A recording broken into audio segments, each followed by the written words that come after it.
Genesis 37 verse 18 to 20. They saw him from afar, and before he came near to them, they conspired against him to kill him. They said to one another, "Here comes this dreamer.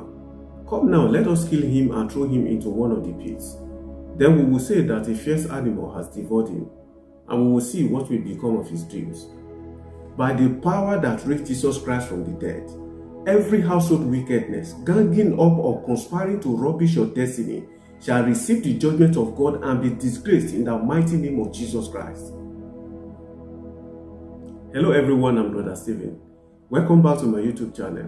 I sincerely appreciate you for coming back, and I thank you so much for your constructive comments and words of encouragement. On this channel, I bring you the word of God in bite size for easy digestion and application to everyday life situations, with prophetic prayers that brings about sudden turnaround to your peculiar circumstances by the help of the Holy Spirit. Today I shall be talking about household wickedness or household enemies and how to deal with them by the power of God resident in our lives. Beloved, what we witness today as man in humanity to human dated back to the biblical era of Jacob and his children in a polygamous setting. So this thing is not new, especially to those of us that comes from polygamous home. You see, polygamous home is a battlefront, and it is survival of the fittest. If we critically look back, we'll discover that the reason our forefathers married many wives was because of various reasons, ranging from a proof of their wealthy status, varieties which they say is the spice of life, giving birth to many children to work on the farm. The list is endless. However, for whatever reasons they did this, or whether polygamy is good or bad, it's not what we are going to be looking at under this topic, but to look for a way out of the many woes that is associated with polygamy, which majorly is the offshoot of household wickedness. Please don't get me wrong.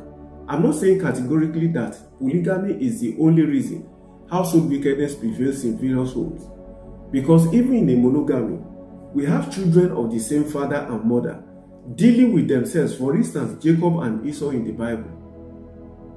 Their enmity was so fierce that their father initially said, "When thou shalt have the dominion, that thou shalt break his yoke from off thy neck." Beloved, from our guiding scripture, Genesis chapter 37 verse 18 to 20, we read earlier, Joseph's brothers, his own blood brothers, just because they already know what he will become in future, hated him and conspired to kill him and scuttle his destiny. Beloved, when we talk about household wickedness, when we talk about household enemies, there are people very close to us. There are people very close to you. They could be your father, they could be your mother, brother, sister, aunt, uncle, nephew, cousin, wife, husband, in-laws, and so on. These people are so close to you that you trust them and will never suspect they could ever think evil about you or do you any harm, whether physically or spiritually. They are your confidants, just like Joseph confided in his parents and brothers when God showed him great revelation about how his tomorrow will look like.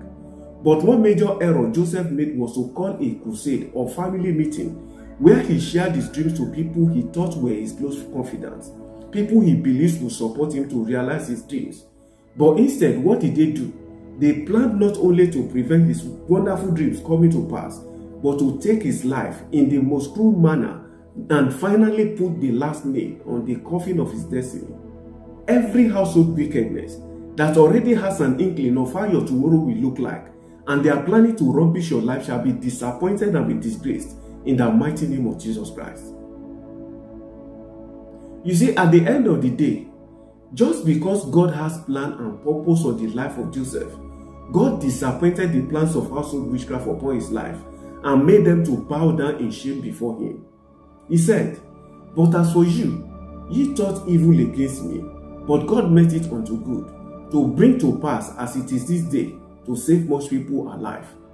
If your amen can be louder, every plan of household wickedness against your life and destiny shall fail woefully in the mighty name of Jesus Christ.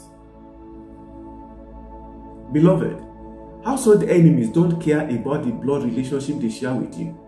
All they want to do is to please their master, the devil, who has recruited them to wreak havoc in homes and families.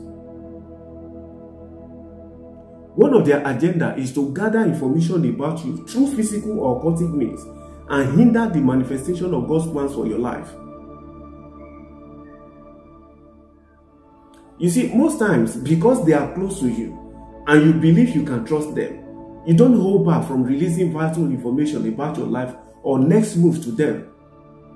Beloved, how do you explain a man who trusted his mother and brought his fiancée to his mother for a brief introduction, and as soon as the mother knew that if she did not act fast, the lady will take her place and will not be able to remote control her son anymore, and now she went ahead to destroy the relationship and put a spell on the son that repels women whenever he proposes to them, and so could not get married even while at 50. That is household wickedness, born out of selfishness and evil heart. And when eventually the game of his wicked mother was up, all she could attribute to her wickedness was because if his son gets married, his attention will be shifted from her and focused on his wife, and he will no longer take care of her, and so she placed embargo on her son's getting married. If your amen can be louder, any wicked soul in your family that is bent on causing retardation in the journey of your destiny shall receive the judgment of God and be disappointed in the mighty name of Jesus Christ. Beloved, that is why whenever you share good intentions with this household wickedness, the journey that's supposed to take 1 year may end up taking 10 or more years. They are always happy at your sorrow and calamities. Before you, they pretend as if they like you and they are concerned about your progress, but behind you, they are digging your grave. Beloved, this wickedness is rampant in a polygamous setting, such that there is unhealthy rivalry among the wives and the children, and each trying to outwit one another through diabolical means. That is why you see the children of one of the wives repeating the class several times until they drop out of school and become non-entity, just because the other woman has entrained their brain with her own children, and instead of them excelling, it is her own children that are doing very well in school. If your amen can be louder, any household wickedness doing trade by barter with your destiny shall incur the wrath of God and be disgraced in the mighty name of Jesus Christ. Beloved, you may be wondering, how do I deal with this household wickedness, since they are so close and I could hardly run away from them? If you ask me, it may be difficult, but with God, all things are possible. I have been through this before, but God has been my shield and buckler. Number 1, trust no man, because if you do, you are sinning against God. Trust God alone and no man, because man will always be man. Hear what the Bible says about household wickedness in Micah chapter 7 verse 5 and 6. It says, trust ye not in a friend, put ye not confidence in a guide. Keep the doors of thy mouth from her that lieth in thy bosom. For the son dishonoureth the father, the daughter riseth up against her mother, the daughter-in-law against her mother-in-law, and a man's enemies are the men of his own house. You see, beloved, no one is spared.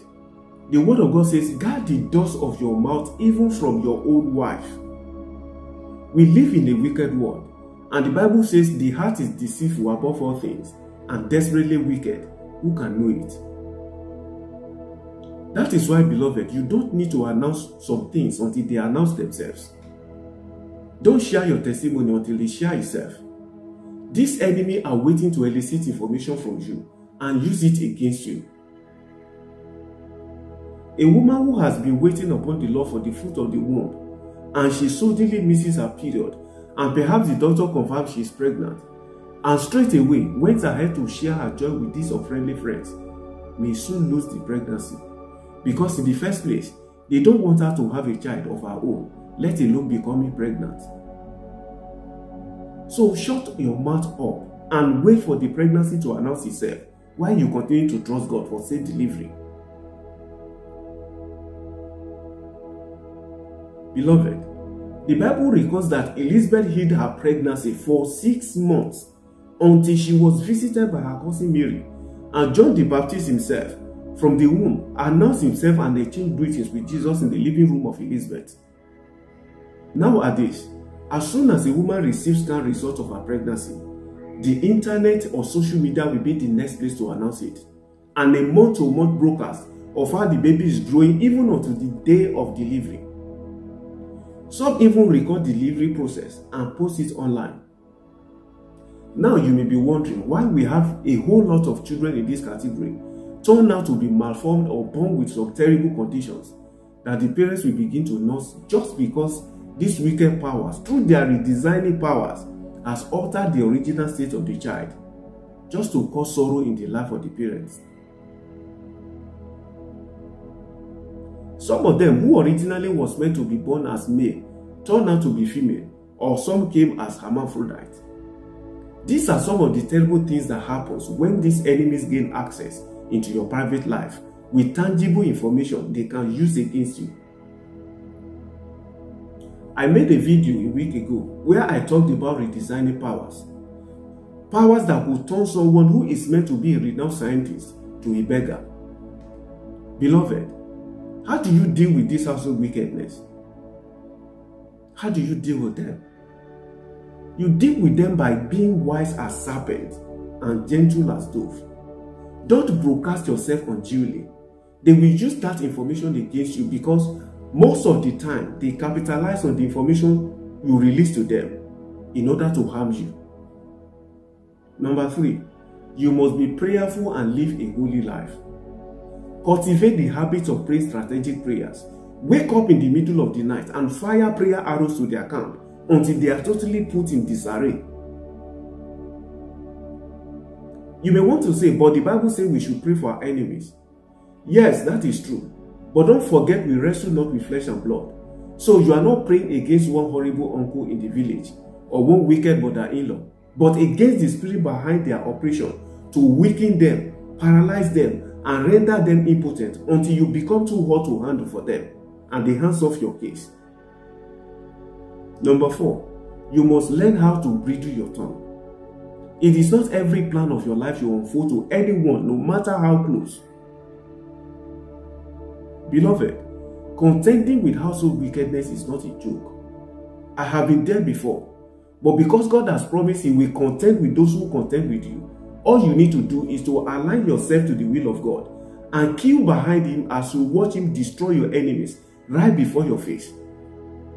If your amen can be louder, the Lord will fight your battle and your peace shall be restored in the mighty name of Jesus Christ. Finally, and most importantly, you need to surrender your life to Jesus Christ for Him to fight your battle for you. Beloved, you need the power of God to overcome household wickedness. Otherwise, they will make a mess of your destiny. And so if you are there and you are yet to give your heart to Jesus Christ, I'm sorry to say this, you are still a chicken in the cage of the enemy, waiting for your turn to grace their evil cauldron. Therefore, give your life to Him today. Tomorrow may be too late. You can do it right where you are by confessing and forsaking your sin and ask Him to come into your life, and your life will never remain the same again. Thank you for watching this far, and if you are yet to subscribe to this channel, kindly press the red subscribe button and also don't forget to turn on your notification bell for more powerful videos such as this. As you do, the plan and purpose of household wickedness over your life shall fail woefully in the mighty name of Jesus Christ. Thanks once again, and I will see you in my next video. Remain blessed.